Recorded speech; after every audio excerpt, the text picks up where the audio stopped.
खतरे का ऐलान हुआ है उसी नागपुर में कि संघ के मुख्यालय देश का प्रधानमंत्री पहली बार गया और उसके पहले वो दीक्षा भूमि में जाकर माथा टेका है कि अपने विरोधी विचारधारा के लोगों के सामने भी अब वो सामने से विरोध नहीं करता, वो उन्हीं के सामने माथा झुकाकर नमन करेगा, डॉक्टर अंबेडकर के कसीदे पढ़ेगा और उसके तुरंत बाद जाकर के आरएसएस के मुख्यालय में खड़ा हो जाएगा, जिस आरएसएस का पूरा विचार बाबा साहब अंबेडकर के खिलाफ खड़ा है। और यह सबसे बड़ा खतरा आज के वक्त का है। बताओ, अमित शाह का बेटा जय शाह का ही नहीं हिंदू धर्म बचाने आता। भाई अगर कब्र खोदनी है औरंगजेब की तो पहला हथौड़ा जय शाह चलाए, तब हम मानेंगे कि हम बदला लेना का।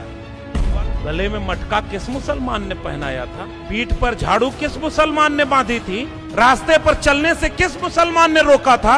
चौधार आंदोलन करके बाबा साहब तालाब का पानी पी के लौट रहे थे तो हमला करने वाले कौन थे?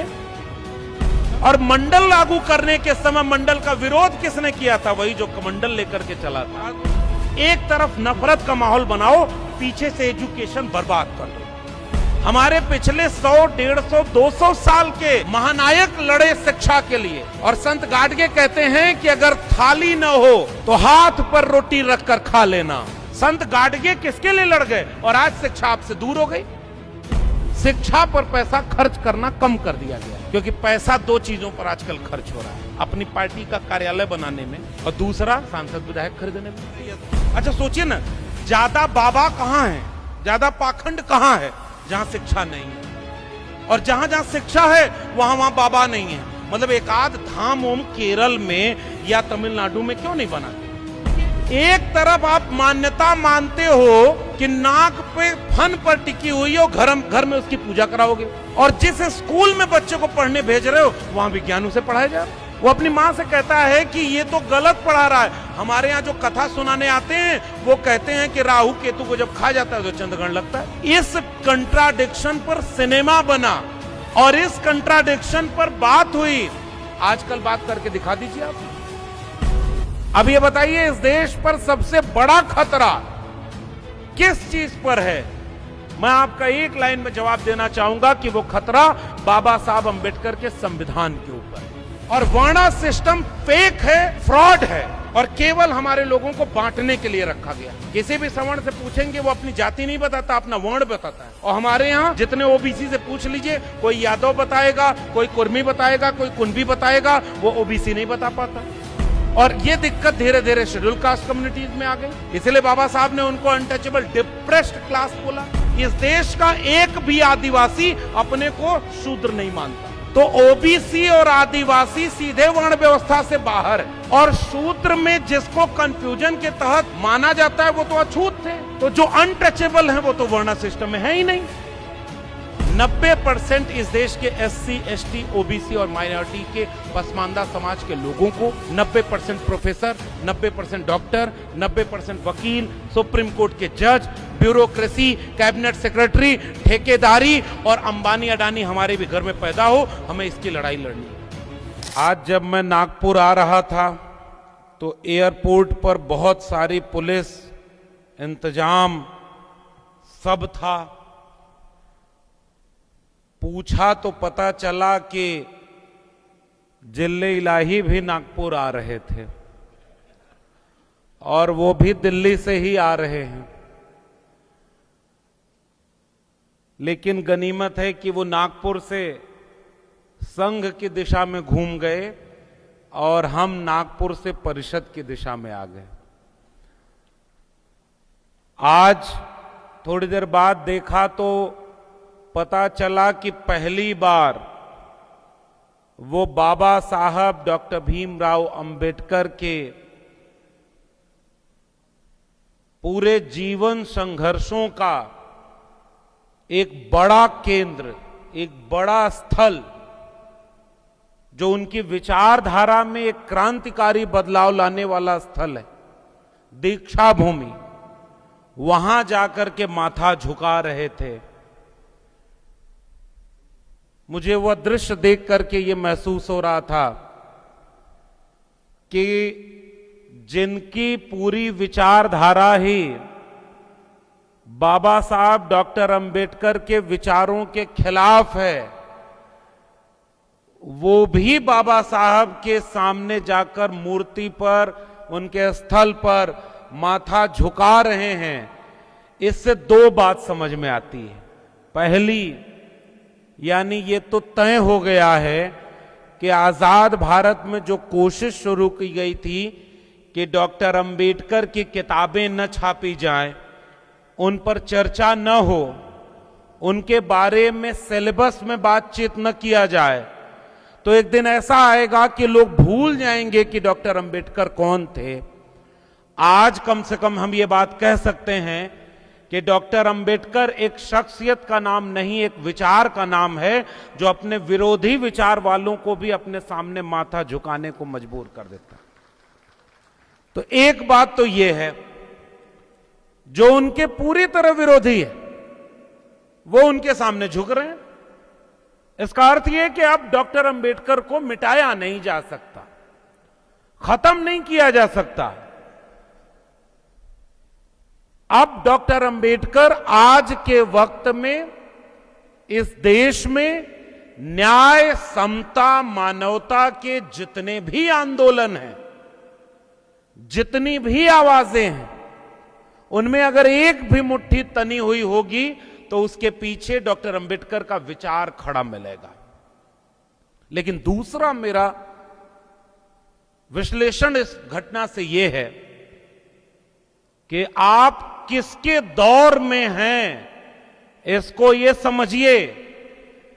जो इतना बनावटी हो सकता है कि अपने विरोधी विचारधारा के लोगों के सामने भी अब वो सामने से विरोध नहीं करता, वो उन्हीं के सामने माथा झुकाकर नमन करेगा, डॉक्टर अंबेडकर के कसीदे पढ़ेगा और उसके तुरंत बाद जाकर के आरएसएस के मुख्यालय में खड़ा हो जाएगा, जिस आरएसएस का पूरा विचार बाबा साहब अंबेडकर के खिलाफ खड़ा है। और यह सबसे बड़ा खतरा आज के वक्त का है। दुश्मन को, वैचारिक दुश्मन को पहचानना कैसे है?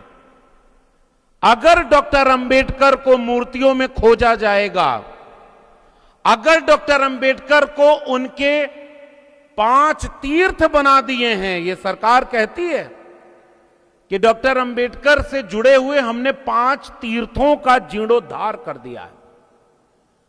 कुछ दिन बाद कहेंगे कि 2014 के पहले तो डॉक्टर अंबेडकर को कोई जानता नहीं था, 2014 के बाद ही डॉक्टर अंबेडकर को लोग जानना शुरू किए। आजाद जैसे भारत 2014 में हुआ था। कल को ये इतिहास की किताबें जिस तरह से बदली जा रही, ये भी हो सकता है। फिर मैं सोच रहा था कि जिस जगह पर माथा झुकाया गया आज, और यह सामान्य परिघटना नहीं है, इसको यहां से भी समझा जाए। हमारे लोगों को अगर हमने यही समझाया जो कि खुद बाबा साहब डॉक्टर अंबेडकर कहते थे, उनके विचारों का क्रक्स क्या है कि मुझे मूर्तियों में मत ढूंढना, मैं तुम्हें अपनी किताबों में मिलूंगा, अपने विचारों में मिलूंगा, अपने दर्शन में मिलूंगा। हो सकता है कि मूर्तियों में डॉक्टर अंबेडकर को कैद करके कुछ दिन बाद और बड़ी बड़ी मूर्तियां बनवा दी जाएं और डॉक्टर अंबेडकर की लिखी हुई किताबें इस देश में पढ़ने के लिए न मिलें। जरा पता लगाइएगा डॉक्टर अंबेडकर समग्र कितनी भाषाओं में छप रहा है और कहां कहां मिल रहा है।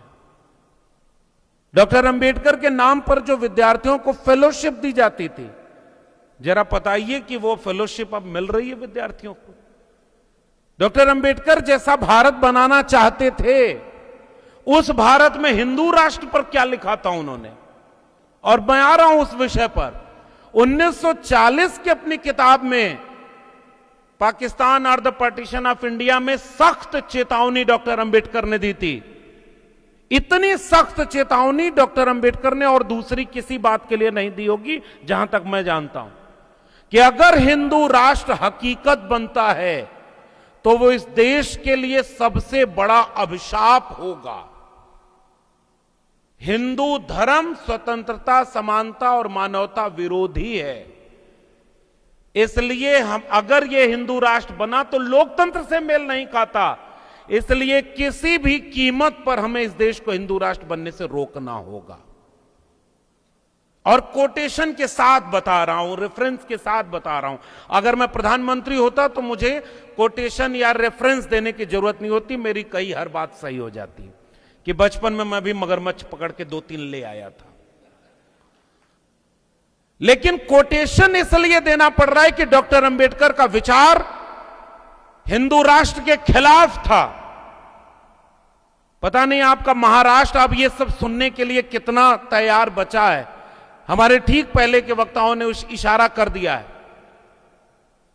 जिस नागपुर को कभी हम सुनते थे, कभी संतरों के लिए, कभी दूसरे तरह के लोगों के लिए, जिस नागपुर में बाबा साहब का दीक्षा भूमि था, चंद रोज पहले दिल्ली के टेलीविजनों पर यह अखबारों में खबर छपी कि उस नागपुर में दंगा भड़काने की कोशिश की गई, आग लगाई गई, और 300 साल पुरानी कब्र के नाम पर।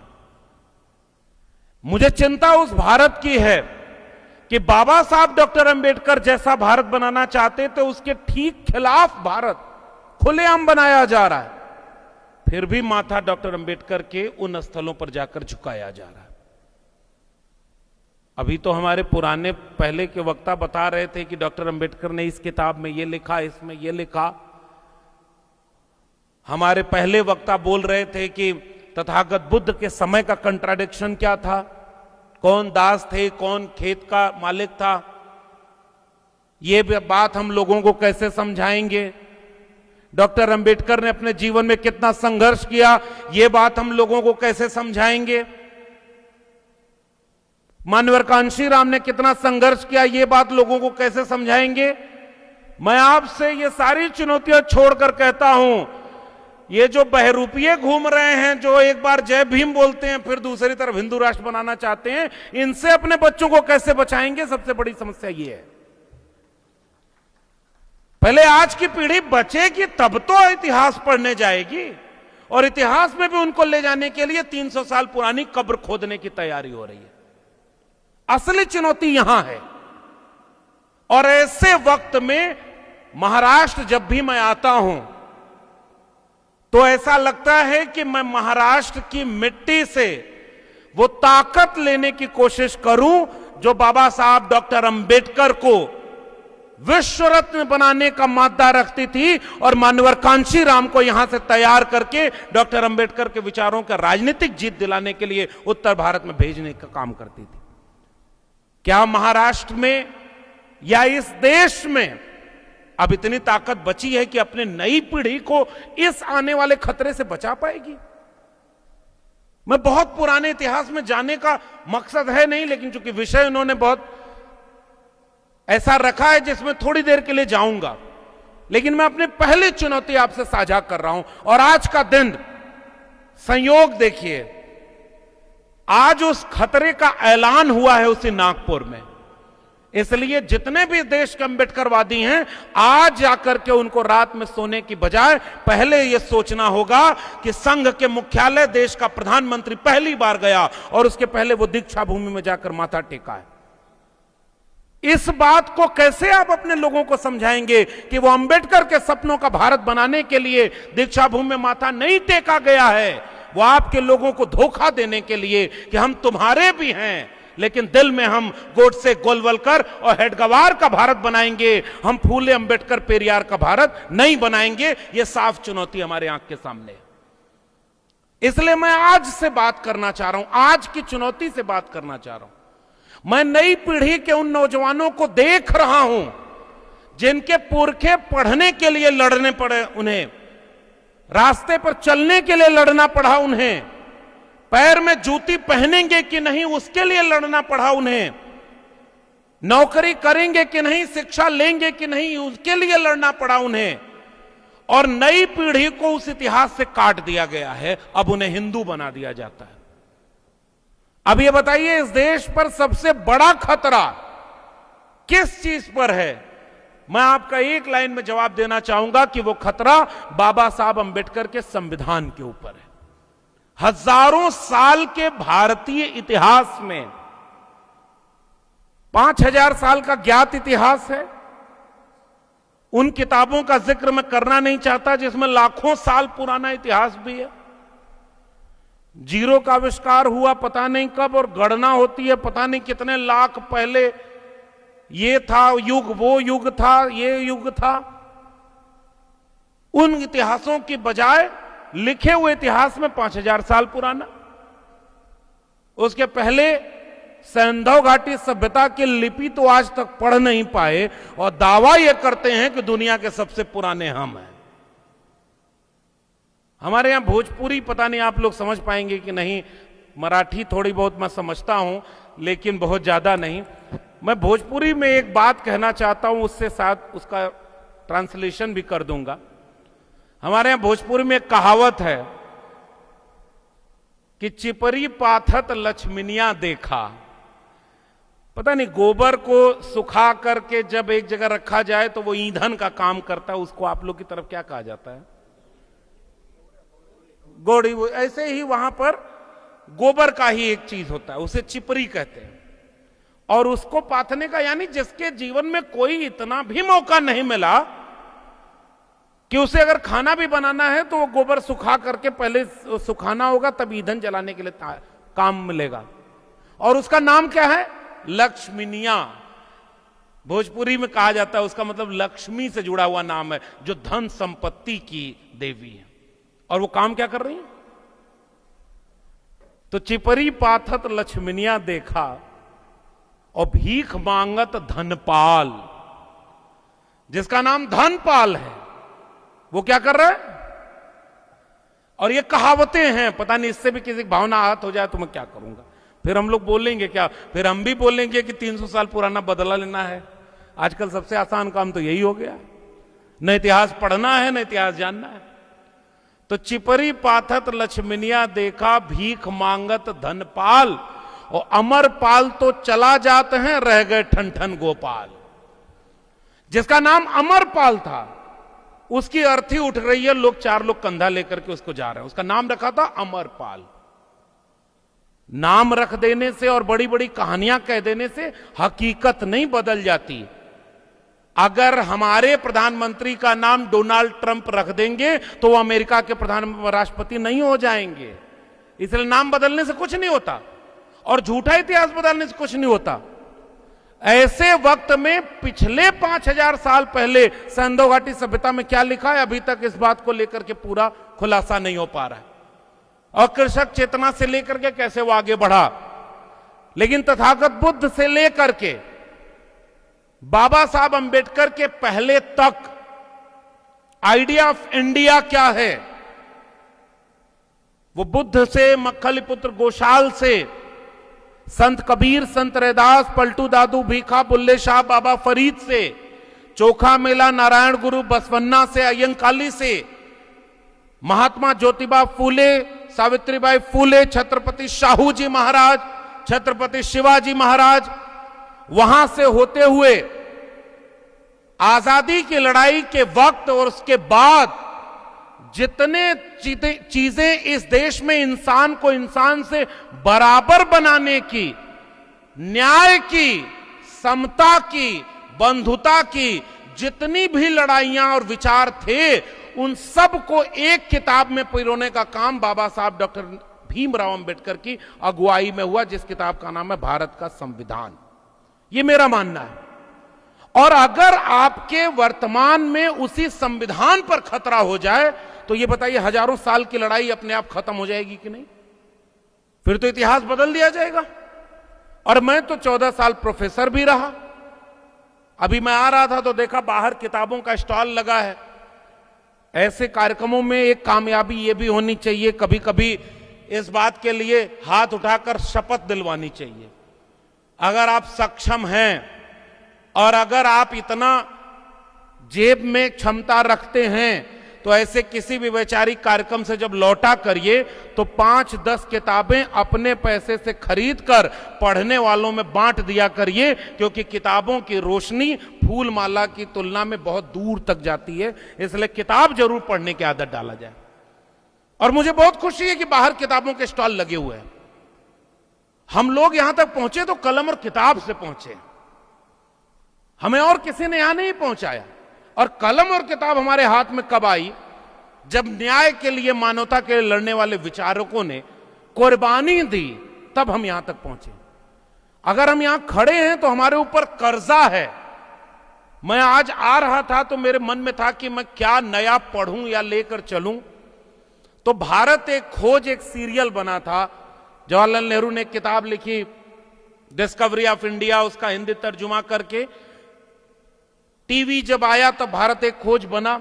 उसका एक सीरियल सामने आ गया महात्मा ज्योतिबा फूले का, और पढ़ने लगा। वहां से विषय भी चूंकि जुड़ रहा था, क्योंकि भाई क्षत्रिय हैं कौन, इसकी डिबेट तो फूले और अंबेडकर के आगे हम क्या ही करेंगे, और हमारे पूर्व के दोनों वक्ताओं ने वो रेफरेंस दे दिया है, तो मैं बस उस पर अपनी राय व्यक्त करूंगा। एक किताब लिखी महात्मा फूले ने, गुलामगिरी। जब वो अपनी यात्रा शुरू कर रहे हैं, वो यात्रा किसकी है? कलम और किताब की है। उसका एक शुरुआती दृश्य है, जब एक सभा हो रही, छोटी सी सभा, जब वो पहला स्कूल खोला जा रहा है। महात्मा ज्योतिबा फूले के लिए कहा जा रहा है कि ये इन्होंने बीड़ा उठाया है कि गरीब अनाथ बच्चों को, अछूत बच्चों को, लड़कियों को शिक्षा देना वर्जित किया गया हो, उनके लिए ये स्कूल खोल रहे हैं, और वो अपनी बात कहेंगे।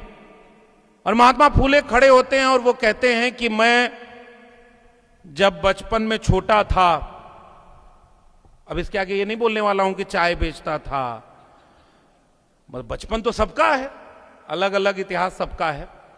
महात्मा फूले कहते हैं कि मैं अपने दोस्त की शादी में गया हुआ था, अचानक, मेरा प्रिय दोस्त था, और ये बात उनके जीवनी के बारे में लिखी भी है।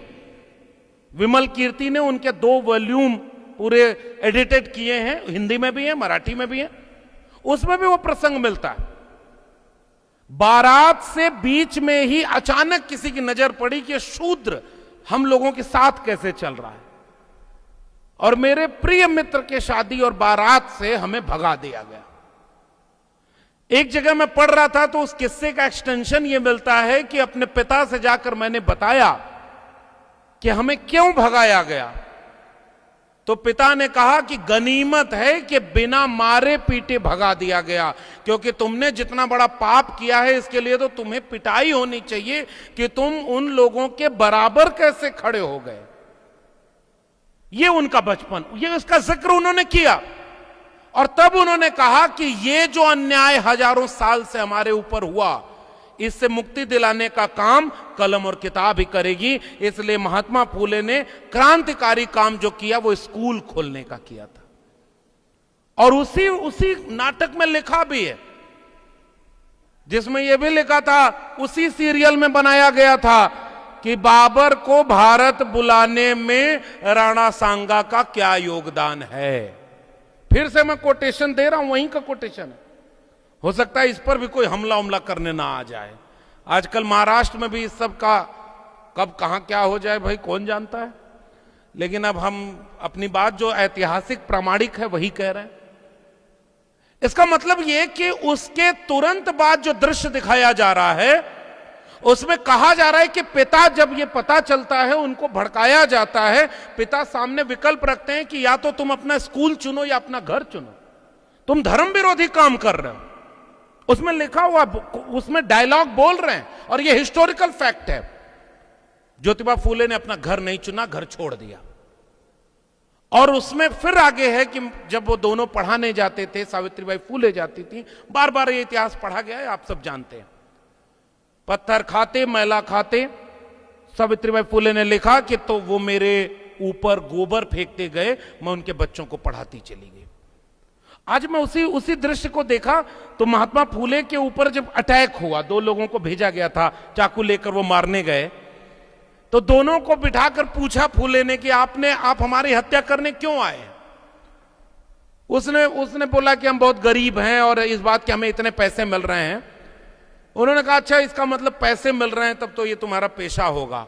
अपने पत्नी से कहते हैं कि कोई बात नहीं सावित्री, मैं न रहूं तो इनके बच्चों को पढ़ाने का काम बंद मत करना, रोकना नहीं। ये उसका डायलॉग है। ये अगर मुझे मार भी देते हैं तो इनके बच्चों को शिक्षा देना तुम रोकना नहीं। जब मैं यहां खड़ा हूं तो मुझे लगता है कि उन कुर्बानियों का कर्ज हमारे ऊपर है। और इतिहास में मैं जाऊंगा नहीं बहुत ज्यादा, केवल एक किस्सा सुनाना था इसलिए मैं वहां गया, क्योंकि जो जागरूक लोग हैं वो यहां बैठे हैं, हो सकता है हमसे ज्यादा पढ़े होंगे, हमसे ज्यादा लड़े होंगे, हमसे ज्यादा ज्ञान रखते होंगे, लेकिन जब एक जगह एक विचार के लोग मिलते हैं तो उसका मतलब केवल ज्ञान वर्धन नहीं होता, हिम्मत वर्धन उससे ज्यादा होता है कि लाख विपरीत परिस्थितियां आए, इतने लड़ने वाले एक ख्याल के लोग हैं तो आज नहीं कल हम लड़ाई जीतेंगे और फूले अंबेडकर पेरियार के सपनों का भारत बनाएंगे। ये हिम्मत जुटाने के लिए हम लोग एक होते हैं और ऐसे कार्यक्रम इसीलिए बार बार होते रहने चाहिए। फिर एक बार सोचकर बताइए कि जो चुनौती है वो चुनौती विचारधारा की है। एक तरफ उस विचार के लोग खड़े हैं जो फूले अंबेडकर, पेरियार, शाहू जी महाराज, मान्यवर कांशीराम, समाजवादी आंदोलन, समाजवादियों ने इसी देश में नारा लगाया कि रोटी कपड़ा सस्ती हो और दवा पढ़ाई मुफ्ती हो। दवाई पढ़ाई मुफ्त होनी चाहिए। और आज बाहर किताब है मेरी, अगर मन करे तो पढ़िएगा। एक प्रोफेसर ने अपने 14 साल की यात्रा में यह बात लिखी है कि जिस वक्त हम खड़े हैं पढ़ाई की फीस इतनी महंगी हो गई है कि पूरी शिक्षा व्यवस्था को निजी हाथों में बेच दिया गया है। गरीब के बच्चे शिक्षा नहीं पा सकते। अगर मैं दिल्ली विश्वविद्यालय में 14 साल प्रोफेसर रहा, मैं आपसे गारंटी देके कह रहा हूं कि जिन जिन पॉलिसीज को, संविधान को, मंडल कमीशन को ध्यान में रखकर बनाया गया था कि SC, ST, OBC के बच्चे प्रोफेसर बनेंगे, स्कॉलर बनेंगे, वो फेलोशिप बंद हो गई है। चाहे वो मौलाना आजाद फेलोशिप हो, चाहे वो SC, ST को मिलने वाली फेलोशिप हो, या नेशनल फेलोशिप ऑफ OBC हो, या तो उनके बजट घटा दिए गए हैं या वो फेलोशिप बंद हो गई है। और हमारे SC, ST, OBC के 1990 के बाद पहली बार कायदे से लोग पढ़ने पहुंचे, विश्वविद्यालय पहुंचे, और विश्वविद्यालय को अपने उन्हीं दोस्तों के हाथों बेच दिया गया। दिल्ली विश्वविद्यालय में जब मैं पढ़ाने गया, मैंने अपनी किताब प्रोफेसर की डायरी में लिखा है 2010 में 4,000 रुपए जिस ग्रेजुएशन की फीस थी, आज की तारीख में 35,000 से 40,000 रुपए हो गई। 15 साल में कोई आदमी खड़ा होकर बता दे कि उसकी आमदनी दुगनी हुई हो, बशर्ते कि वो न तो नेता हो और न बिजनेसमैन, नेता का दोस्त। गरीबों की आमदनी दुगनी हुई क्या? तो फिर फीस महंगी हो गई तो शिक्षा से दूर कौन होगा जिसको पहली बार शिक्षा मिलना शुरू हुई होगी? डॉक्टर अंबेडकर लड़े शिक्षा के लिए, फूले लड़े शिक्षा के लिए, कलम और किताब के लिए। हमारे पिछले 100, 150, 200 साल के महानायक लड़े शिक्षा के लिए। संत गाडगे को जब मैं पढ़ता हूं और देखता हूं, और संत गाडगे कहते हैं कि अगर थाली न हो तो हाथ पर रोटी रखकर खा लेना,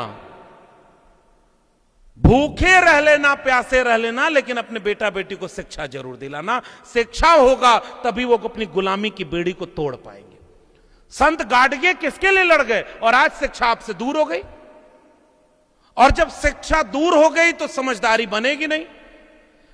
इतिहास बदला जा रहा है क्योंकि वो सत्ता में बैठे हैं, और इतिहास उनके पास बदलने की क्षमता।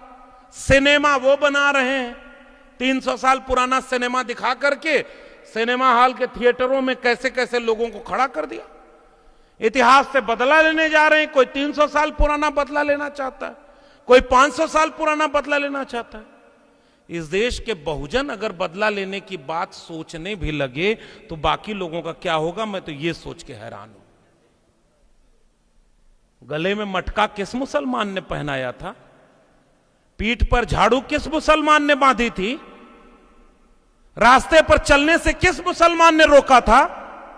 चौधार आंदोलन करके बाबा साहब तालाब का पानी पी के लौट रहे थे तो हमला करने वाले कौन थे? डॉक्टर अंबेडकर का विरोध करने वाले कौन थे? मान्यवर कांशीराम का विरोध करने वाले कौन थे? और जब मंडल आंदोलन आया, मान्यवर कांशीराम को मैं क्यों अपना नायक बनाता हूं कि मान्यवर कांशीराम ने उस समय मंडल आंदोलन लागू करो वरना कुर्सी खाली करो इसके नारे लगाए थे।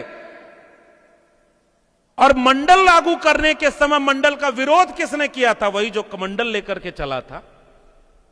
उनका संगठन बना 1925 में, 2025 आ गया, 100 साल का जश्न मनाने जा रहे हैं वो। और हमारे संगठन में ये बहुजन हितकारिणी सभा है, इसी से मिलता जुलता एक संगठन बाबा साहब ने 1924 में बनाया था, बहिष्कृत हितकारिणी सभा। 1920 से लेकर जाने कितने संगठन बाबा साहब ने अपने जीवन में बनाए, कहां है वो?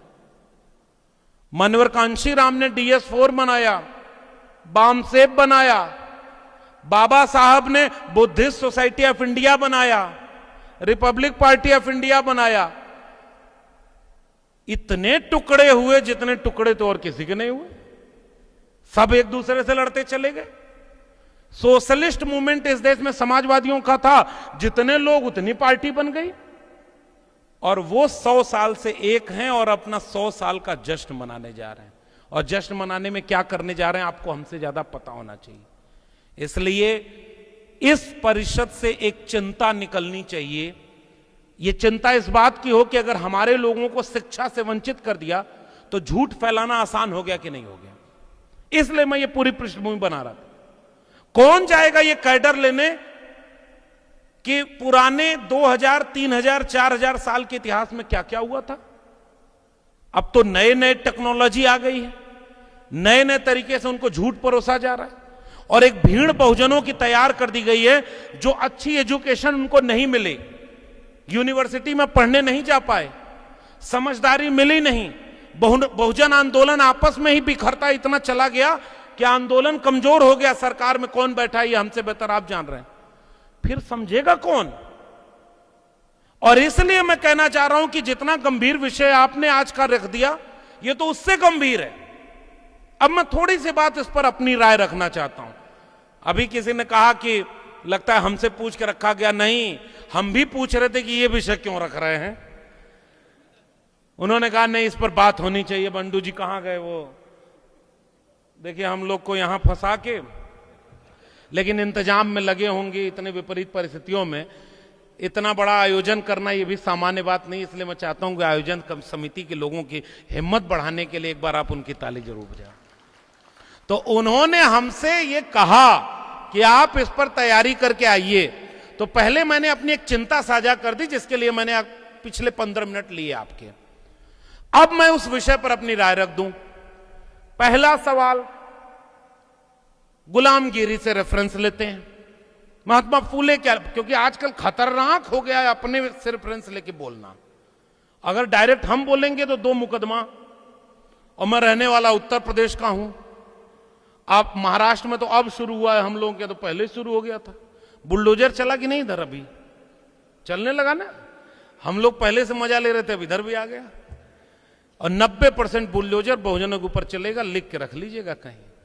वो किसी अमीर के ऊपर नहीं चलने वाला, हमारे ही लोगों के ऊपर चलेगा। और शिक्षा का बुलडोजर तो वैसे ही चल गया, एजुकेशनल इंस्टीट्यूशन कोलैप्स कर गई है। आपको पता है, मैं एक आंकड़ा बस बता दूं छोटा सा, 5.14% एजुकेशन बजट था, टोटल बजट का 5.14% 2014 में। और 2025 के बजट में एजुकेशन के लिए बजट कितना है पता है? 2.3%। शिक्षा पर पैसा खर्च करना कम कर दिया गया है, क्योंकि पैसा 2 चीजों पर आजकल खर्च हो रहा है, अपनी पार्टी का कार्यालय बनाने में, और दूसरा सांसद विधायक खरीदने में। चुनाव लड़ा, पिछली बार मैं महाराष्ट्र आया तो पता चला कि हम लोगों की तरफ 500 रुपए में 1 वोट खरीदा जाता था, 1000 में। महाराष्ट्र वाले तो बताए कि पर वोट अगर जहां जरूरत पड़ी तो 5000 से 10,000 रुपया दिया गया है। अब मुझे नहीं पता ये कितना सही कितना गलत। केवल ईवीएम से नहीं वो जीत रहे, वो तो एक बात है, जितने भी तरह से कुर्सी जीती जा सकती है वो सारा काम कर रहे हैं। वोटर लिस्ट से नाम कटवाना, मुझे ये जानकर हैरानी है, महाराष्ट्र में जितने लोगों की आबादी नहीं उससे ज्यादा वोटर हो गए। पूरा टोटल अपोजिशन उसके लिए प्रेस कॉन्फ्रेंस किया, बताइए कुछ हुआ? फिर भी लोकतंत्र जिंदाबाद है। बाबा साहब की मूर्ति पर अभी 14 अप्रैल आने दीजिए, मेरी बात नोट कर लीजिएगा, जो सबसे बड़ा ढोंगी होगा वो सबसे मोटी माला बाबा साहब की मूर्ति पर पहनाने जाएगा, क्योंकि उसे पता है मूर्तियों पर माला और विचारों पर ताला, तभी गुलामों को गुलामी की तरह राज कराने के लिए किया जा सकता है। अब इसलिए मैं कहना चाह रहा हूं, गुलामगिरी से रेफरेंस लेकर कह रहा हूं, जिसमें यह खत्री वाली बात खुद महात्मा फूले से लेकर हुवर शूद्रा में बाबा साहब अंबेडकर ने इसको एड्रेस किया है। लेकिन मैं उस पर आने से पहले पहला सवाल पूछता हूं, उसी गुलामगिरी में बाबा साहब जिसको गुरु मानते थे महात्मा फूले, वो वर्ण व्यवस्था के ऊपर सवाल खड़ा करते हैं और वो कहते हैं कि ये वर्ण व्यवस्था बनाई किसने? दुनिया में इंसान एक तरह से पैदा होते हैं, अकेला भारत ऐसा है जिसमें कोई मुख से पैदा होता है, कोई भुजाओं से। ये किताब में लिखा हुआ है। अगली बार जब अमेरिका दौरा हो तो जिल्ले इलाही को वहां जाके भी कहना चाहिए कि मैं उस देश से नहीं आया हूं जिसने दुनिया को युद्ध नहीं बुद्ध दिया है। अगला वाक्य ये भी बोलो कि मैं उस देश से आया हूं जहां मेरी किताबों में लिखा हुआ है हम लोग मुख से भी पैदा होते हैं। नहीं कह सकते, दुनिया हंसेगी आपसे कि मुख से कोई कैसे पैदा हो सकता है। यह सवाल पहली बार कायदे से किसी ने पूछा तो उसका नाम महात्मा फूले था। और गुलामगिरी में कहते हैं कि मुख से अगर पैदा हुए तो गर्भ कहां ठहरा था। और ये मैं नहीं पूछ रहा, ये तो महात्मा फूले ने लिखा है ना भाई। इसलिए उन्होंने ये क्वेश्चन रेज किया कि वर्णा व्यवस्था आई कैसे?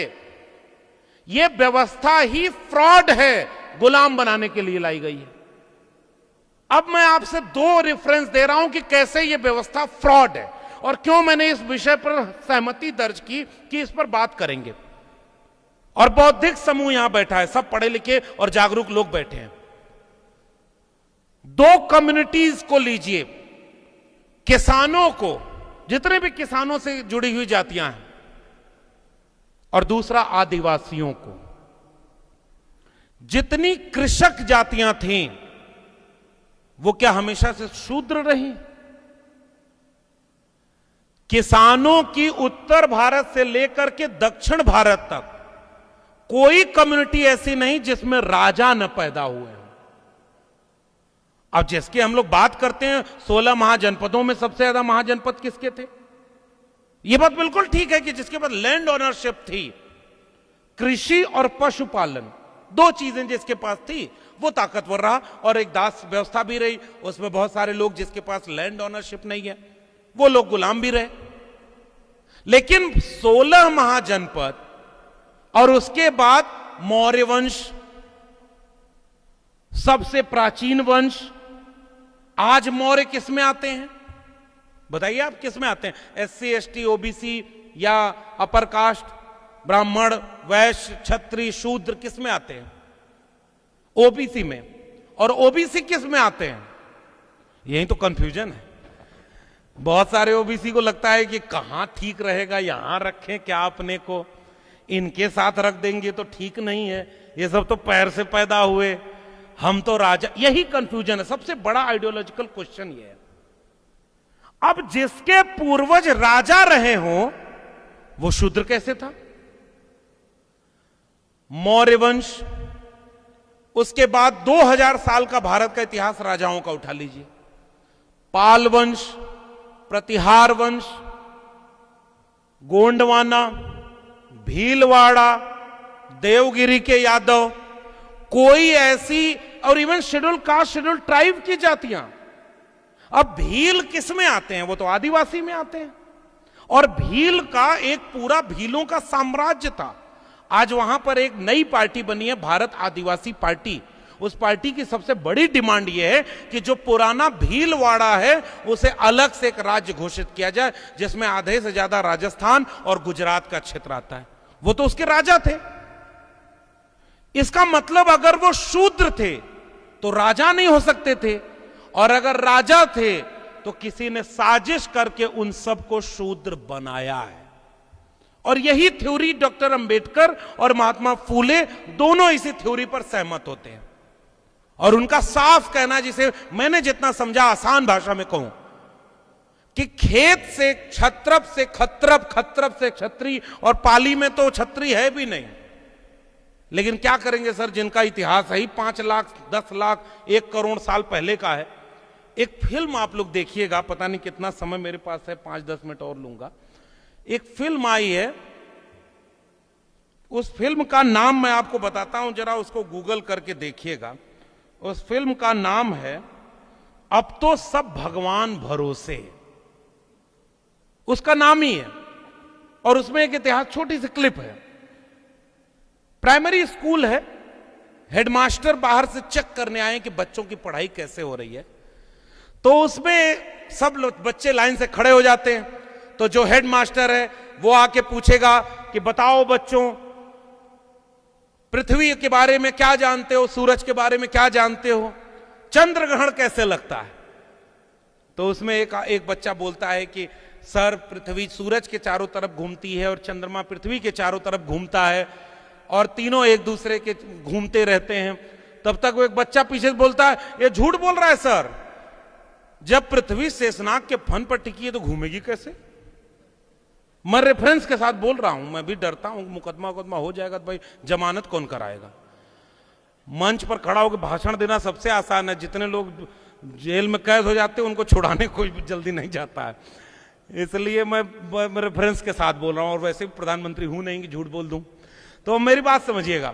आगे वो कहता नहीं तुम चुप रहो, ये बच्चा सही बोल रहा है, इसको बोलने दो। तो जो विद्वान पढ़ा लिखा बच्चा था, जो उसकी किताब में लिखा है स्कूल की, वो कहता है तीनों एक दूसरे के साथ चारों तरफ घूम रहे हैं। पृथ्वी सूर्य का चक्कर लगाती है और चंद्रमा पृथ्वी का चक्कर लगाता है। तीनों जब एक रेखा में आ जाते हैं और बीच में चंद्रमा आया तो चंद्र ग्रहण सूर्य ग्रहण ऐसे लगता है। तुरंत वो बच्चा कहता नहीं सर, ये गलत बोल रहा है। तो कह तुम बोलो सही। कहा कि राहु केतु को जब खा जाता है तो चंद्र ग्रहण लग जाता है। मास्टर कहता है राहु अब चुप हो जाओ, नहीं तो तू हमारी नौकरी खा जाएगा। वो बच्चा घर लौटता है, अपनी मां से कहता है कि मास्टरवा सब पगला गया है, ये कह रहा है पृथ्वी घूम रही है हवा में, फिर चप्पल निकालता है और चप्पल को हवा में उछालता है, चप्पल गिर जाता है।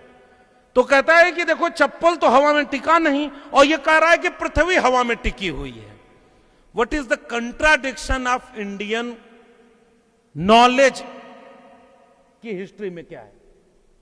एक तरफ आप मान्यता मानते हो कि नाक पे फन पर टिकी हुई है और घर में उसकी पूजा कराओगे, और जिस स्कूल में बच्चे को पढ़ने भेज रहे हो वहां विज्ञान उसे पढ़ाया जा रहा है।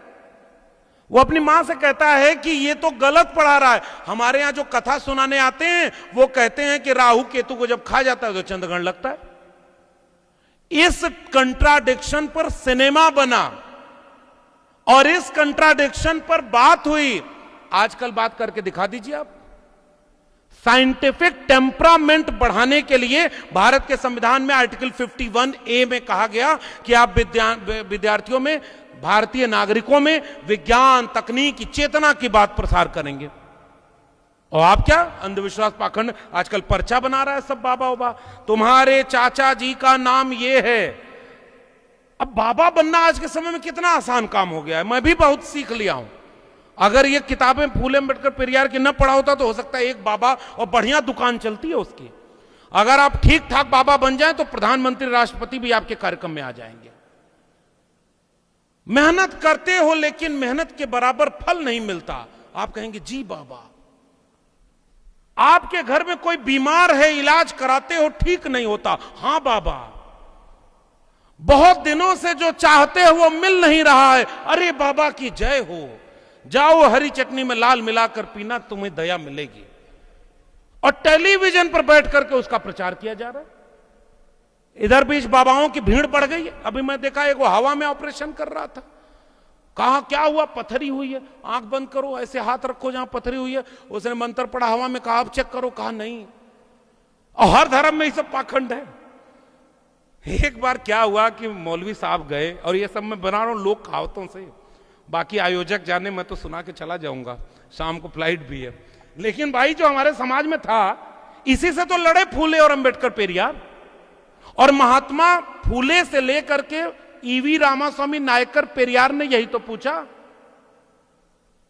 अगर भगवान है तो वो भूखा है कि चढ़ावा चाहिए। अब इससे ज्यादा क्या बोलूं, उनकी किताब में लिखा हुआ। मौलवी साहब गए, सुनाने लगे, अभी कुछ बात कर रहे थे ज्ञान की। तब तक थोड़ी देर बाद में ऐसे पैर से मान लगा, हट हट। सबने पूछा, पूरे परिवार ने पूछा क्या हुआ। कहे वो काबे की तरफ एक कुत्ता जा रहा था, उसको यहीं से मैंने डांट दिया, और बैठे थे यूपी में, और दिख गया। उसके बाद ऐसे करके फिर ज्ञानवान सुनाए अपना। वहां जो एक महिला थी किचन में काम कर रही थी, वो ये देखी, और देखो विज्ञान तर्क जहां भी आएगा इंसानियत तो वही है भाई। उसने सबके बिरयानी में पीस ऊपर रख दिया, नीचे चावल रखा, और मौलवी साहब के सामने जो प्लेट रखी उसमें पीस नीचे था और उसके ऊपर चावल से उसको ढक दिया था। सबके सामने प्लेटें लग गई। मौलवी साहब थोड़ी देर इधर देखे, इधर भी पीस दिख रहा है, उधर भी पीस दिख रहा है, उनके थाली में पीस ही नहीं दिख रहा है। बहुत बर्दाश्त किए, थोड़ी देर बाद बोले ये क्या गुस्ताखी है, सबके थाली में ये हमारे में क्यों नहीं। पीछे से आवाज आई, यहां बैठकर काबे का कुत्ता देख लिया चावल के नीचे पीस है, ये क्यों नहीं देख पा रहे हो। मैंने अपने गांव में बचपन में ये कहानियां सुनी हैं, और लोग कहते थे कि मुंह को कहां ढूंढे रे बंदे, मैं तो तेरे पास में, ना मैं मंदिर, ना मैं मस्जिद, ना काबे कैलाश में, ना मैं जप में, ना मैं तप में, ना मैं व्रत उपवास में, खोजी हो तो तुरते मिल हो पल भर की तलाश में, कहें कबीर सुनो भाई साधो, मैं तो हूं विश्वास में। यह है भारतीय संस्कृति जिसको पाखंड के नाम पर बर्बाद किया जा रहा है। इसलिए हम लोग इस तेवर में बोलेंगे कि हम इन पाखंडियों के साथ नहीं खड़े, और इसीलिए यह सवाल पूछा। इस पाखंड को फैलाने के लिए वर्ण व्यवस्था लाई गई, और उस वर्ण व्यवस्था में साफ हमारे पुरखों ने खोजा, जिन्होंने उनकी सहमति से तलवार रख दी उनको उन्होंने क्या बनाया, और जिन्होंने समझौता नहीं किया उन सबको थोपा गया है कि तुम शूद्र हो। मैं इस कंट्राडिक्शन को आपके सामने रख के जा रहा हूं। मैं फिर से कह रहा हूं, हाथ में तलवार नहीं होती अगर शूद्र होते तो, और तलवार है तो इसका मतलब ये शूद्र सिस्टम हमारे पर फिट ही नहीं बैठता है, ये जबरदस्ती हमारे ऊपर थोपा गया है। आदिवासियों के बीच में जब भी जाता हूं, छत्तीसगढ़, झारखंड, उसके बाद बिहार का उधर का इलाका, आंध्र प्रदेश का इधर का इलाका, जहां जहां आदिवासी हैं, इवन राजस्थान और मध्य प्रदेश के राजस्थान की तरफ वाले इलाके में, एक भी आदिवासी, इस देश का एक भी आदिवासी अपने को शूद्र नहीं मानता। आदिवासी कहता है ना हमारा कल्चर तुमसे मेल खाता है, ना हम तुम्हारे देवी देवता की पूजा करते, ना हम तुम्हारी सामाजिक व्यवस्था को, रीतियों को मानते, हमारा देवी देवता अलग, हम प्रकृति पूजक हैं, हमारे यहां राज करने का सिस्टम अलग है। फिर हम तुम्हारे सिस्टम में हैं ही नहीं, तो वर्ण व्यवस्था से बाहर हो गया कि नहीं आदिवासी। तो ओबीसी और आदिवासी सीधे वर्ण व्यवस्था से बाहर है, और शूद्र में जिसको कंफ्यूजन के तहत माना जाता है वो तो अछूत थे, तो जो अनटचेबल है वो तो वर्णा सिस्टम में है ही नहीं। इसका मतलब ये वर्णा सिस्टम टोटली फ्रॉड सिस्टम था, जो इंपोज किया गया ताकि 90% आबादी को गुलाम बनाया जाए। इसलिए अपनी किताबों में लिखवाया गया कि तुम पैर से पैदा हुए हो, ताकि कितना भी आगे बढ़ जाओ रहो पैर पर ही। ये तो बाबा साहब का शुक्रिया अदा करो इस देश के हर एक नागरिकों कि पैर में जिनको कहा गया था रहने को, उनको सर के माथे का ताज बनाने के लिए भारत का संविधान लिख दिया, और संविधान ने सबको सब ध्वस्त करे। अब कोई वर्णा सिस्टम नहीं है, ये मेरा टेक है। और वर्णा सिस्टम फेक है, फ्रॉड है, और केवल हमारे लोगों को बांटने के लिए रखा गया। किसी भी सवर्ण से पूछेंगे वो अपनी जाति नहीं बताता, अपना वर्ण बताता है। और हमारे यहां जितने ओबीसी से पूछ लीजिए, कोई यादव बताएगा, कोई कुर्मी बताएगा, कोई कुंभी बताएगा, वो ओबीसी नहीं बता पाता। और ये दिक्कत धीरे धीरे शेड्यूल कास्ट कम्युनिटीज में आ गई। इसलिए बाबा साहब ने उनको अनटचेबल डिप्रेस्ड क्लास बोला। और बाबा साहब अंबेडकर से ज्यादा इस बात में क्या शोध करना, क्लोज्ड ग्रुप कहते थे वो जाति व्यवस्था को, और इसीलिए कहते थे जाति व्यवस्था खत्म नहीं होगी तो इंसान और इंसान बराबर नहीं होगा। इसलिए ये बात, मैं इस बात से सहमत नहीं हूं कि ताकतवर दिखाने के लिए छत्री बोलना जरूरी है। मेरी पहली स्थापना यह है कि हम इस टोटली फ्रॉड वर्ण सिस्टम को मानते ही नहीं, ना हम किसी को शूद्र मानते हैं और ना हम बाकी तीनों वर्णों में मानते हैं। यह फेक और फ्रॉड सिस्टम है, इसलिए न शूद्र के चक्कर में पड़ो भैया, और न छत्री के चक्कर में पड़ो।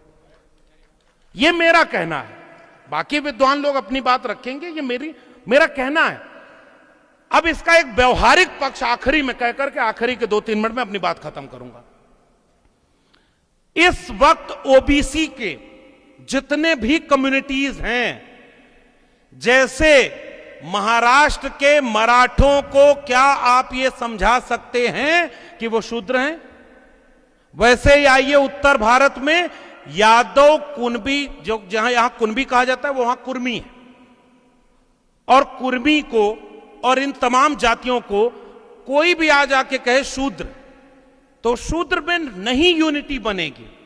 इसलिए हम ये कहते हैं कि यूनिटी बनाने के लिए न्यूनतम सहमति होनी चाहिए। हम ये बात साफ कहते हैं। एक छोटा सा इतिहास और बता दूं, बहुत वैचारिक विषय है, हालांकि इसकी जरूरत सर उत्तर प्रदेश और बिहार में ज्यादा है, वहां ज्यादा दिक्कत आ रही है। अच्छा सोचिए ना, ज्यादा बाबा कहां है, ज्यादा पाखंड कहां है? जहां शिक्षा नहीं है। और जहां जहां शिक्षा है वहां वहां बाबा नहीं है। मतलब एक आध धाम ओम केरल में या तमिलनाडु में क्यों नहीं बनाते? क्योंकि एजुकेशन आ गई। और जहां जहां एजुकेशन है, और याद रखना, ये कब्र खोदने वाले, बयान देने वाले सारे नेताओं का बेटा बेटी या तो डीयू में, जेएनयू में, जामिया में पढ़ता होगा, या विदेश के किसी कैम्ब्रिज, ऑक्सफोर्ड और उस यूनिवर्सिटी में पढ़ता होगा। वो कब्र खोदने और बदला लेने नहीं आएगा। ये सारा नफरत का विमर्श इस देश के एससी, एसटी, ओबीसी बच्चों के लिए किया जा रहा है। तुम तलवार लेकर दौड़ो और हिंदू मुसलमान करो, मारे जाओगे तुम, दंगे में नुकसान होगा तुम्हारा, जेल जाओगे तुम, और हमारे बेटा बेटी कहां होंगे? अशोका, गलगोटा और लवली प्रोफेशनल यूनिवर्सिटी में पढ़ेंगे और विदेश में पैकेज मिलेगा। और अगर हम गृह मंत्री हैं तो हमारा बेटा बिना बैट बल्ला पकड़े भी बीसीसीआई का चेयरमैन होगा, उसके बाद आईसीसी का चेयरमैन बन जाएगा। बताओ, अमित शाह का बेटा जय शाह का ही नहीं हिंदू धर्म बचाने आता? भाई अगर कब्र खोदनी है औरंगजेब की तो पहला हथौड़ा जय शाह चलाए, तब हम मानेंगे कि हां बदला लेना का, वरना यह सब फ्रॉड है, दंगाओं की बात। एक तरफ नफरत का माहौल बनाओ, पीछे से एजुकेशन बर्बाद कर दो, शिक्षा खत्म कर दो, सरकारी स्कूल का फंड काट दो। मैं पिछली बार आया इसी महाराष्ट्र में, वहां पता चला सिलेबस में ज्योतिष शास्त्र का इंट्रोड्यूस कर रहे हैं, ग्रेजुएशन में कंपलसरी पेपर है। अब ज्योतिष पढ़ेगा तो विज्ञान कैसे पढ़ेगा? और दूसरी तरफ 50,000 सरकारी स्कूल बंद कर दिए गए। हमें वो टीचर आके मिलेगा और उन्होंने कहा कि ये स्कूल बंद कर दिए गए। तो शिक्षा इसीलिए बर्बाद की जा रही है ताकि आप असली सवाल न पहचान पाओ। और असली सवाल यह है कि जिस सिस्टम ने आपको बांटा, उस वर्णा सिस्टम को हम ध्वस्त करते हैं, खत्म करते हैं। 90% को एक करने के लिए कोई नया टर्म आप ढूंढ लीजिए। अगर शूद्र नहीं होते, मैं तो उत्तर प्रदेश से आता हूं और उत्तर प्रदेश में अखिलेश यादव मुख्यमंत्री थे, 5 साल मुख्यमंत्री रहे, और यादव थे, अनटचेबल तो थे नहीं, मुख्यमंत्री नहीं रहे तो उनका घर गंगा जल से धुलवाया। अगर वो छत्री होते तो धुलवाते क्या? बिहार में मुख्यमंत्री थे कर्पूरी ठाकुर, नाई समाज से आते थे, आजकल वो ओबीसी में आते हैं। और उत्तर प्रदेश में 1970-80 के बीच में राम नरेश यादव मुख्यमंत्री थे, दोनों ने रिजर्वेशन इंट्रोड्यूस किया। और दिल्ली से चमरा भेजा संदेश, बार बनावे कर्पूरी और भैंस चरावे राम नरेश, गाली दी गई थी। आरक्षण कहां से आई? कर्पूरी की मां, और उसके आगे गाली दी गई थी। अगर ये लोग छत्री होते तो गाली मिलती क्या? अगर ये लोग छत्री होते तो इनको मंदिर में जाने से रोकते क्या? इसका मतलब हम भले ही कुछ कहें, जो वर्णा सिस्टम को बनाने वाला है वो कभी आपको छत्री मानेगा नहीं। ये मेरा टेक है। वो जब मौका मिलेगा आपको आपकी जाति से जोड़ देगा। तो ऐसी जाति व्यवस्था के खत्म करने का जो डॉक्टर राम मनोहर लोहिया कहा करते थे, जाति तोड़ो, सन सोपाने बांधी गांठ, पिछड़ा पावे 100 में 60। हमारे ओबीसी समाज के नायकों ने कहा 100 में 90 शोषित हैं, शोषितों ने ललकारा है, धन धरती और राजपाट में 90 भाग हमारा है, 10 का शासन 90 पर नहीं चलेगा, नहीं चलेगा। इस 90% को एक करने का यह मेरा आखिरी का वाक्य है। अब आप उसे शोषित कह लीजिए, आप उसे वंचित कह लीजिए, आप उसे डिप्रेस कर लीजिए, आप जिस भी टर्म से उन्हें एकजुट कर सकते हैं करिए। इस वर्णा सिस्टम को हम ध्वस्त करते हैं, इसको मानते नहीं, इसलिए इस डिबेट में हमें जाना नहीं है। 90% इस देश के एससी, एसटी, ओबीसी और माइनॉरिटी के पसमानदा समाज के लोगों को, 90% प्रोफेसर, 90% डॉक्टर, 90% वकील, सुप्रीम कोर्ट के जज, ब्यूरोक्रेसी, कैबिनेट सेक्रेटरी, ठेकेदारी और अंबानी अडानी हमारे भी घर में पैदा हो, हमें इसकी लड़ाई लड़नी है। अब न्यूनतम सहमति पर यह लड़ाई लड़ी जाएगी। ज्यादा सहमति की नहीं जरूरत है, मुद्दों पर ही एकजुटता बनेगी। और मुद्दा है शिक्षा का, मुद्दा है रोजगार का, मुद्दा है भागीदारी का, मुद्दा है संविधान को बचाने का, मुद्दा है फूले अंबेडकर शाहू पेरियार के मिशन को आगे बढ़ाने का। इन मुद्दों पर अगर हम एकजुट होंगे तो इस मौजूदा खतरे से भी बच जाएंगे और जो पुरखों ने कुर्बानी देकर के हमें सौंपा था उसे भी बचा लेंगे। जंगल में आग लगी, चिड़िया जलने लगी, सारे चिड़िया उड़ रही थी, एक चिड़िया अपने चोंच के एक बूंद पानी से जंगल की आग बुझाने लगी। बाकी ने कहा कि तुम्हारे चोंच के एक बूंद पानी से जंगल की आग तो कैसे बुझेगी, हंसने लगे। उस चिड़िया के जवाब में, महाराष्ट्र के लोगों ये मेरा पैगाम है, उस चिड़िया ने कहा मुझे पता है कि मेरे चोंच के एक बूंद पानी से जंगल की आग नहीं बुझेगी, मगर जब इस जंगल की आग का इतिहास लिखा जाएगा तो मेरा नाम आग लगाने वालों में नहीं, आग बुझाने वालों में शामिल होगा। इसीलिए हम फूले अंबेडकर शाहू पेरियार के मिशन को आगे बढ़ाने के लिए संविधान पर खतरा बन करके आए उन तमाम लोगों के सामने चुनौती बनकर खड़े थे, खड़े हैं और अकेले भी बचेंगे। एक नौकरी कुर्बान हुई, प्रोफेसर की डायरी लिख करके हमने बताया, नौकरी की लड़ाई नहीं है, लड़ाई विचारधारा की है। अगर विचार बचेगा तो आने वाली पीढ़ी को नौकरी मिलेगी, अगर विचार ही नहीं बचेगा तो पीढ़ियां गुलाम पैदा होंगी और गुलामों को कभी शासक बनने का खैरात नहीं मिलती। गुलामों को गुलामी का एहसास कराइए। महात्मा फूले कहते थे हथेली से सूरज नहीं ढका जा सकता, सूरज है तो जल करके रोशनी बिखेरें। इसी उम्मीद के साथ एक बार बंडू जी और इनकी पूरी टीम को बहुत धन्यवाद। आप सब ने इतना धैर्य से सुना, इस सब के लिए आपको बहुत धन्यवाद। जय भीम, जय मंडल, संविधान जिंदाबाद, उल गुलाम जिंदाबाद, इनकलाब जिंदाबाद।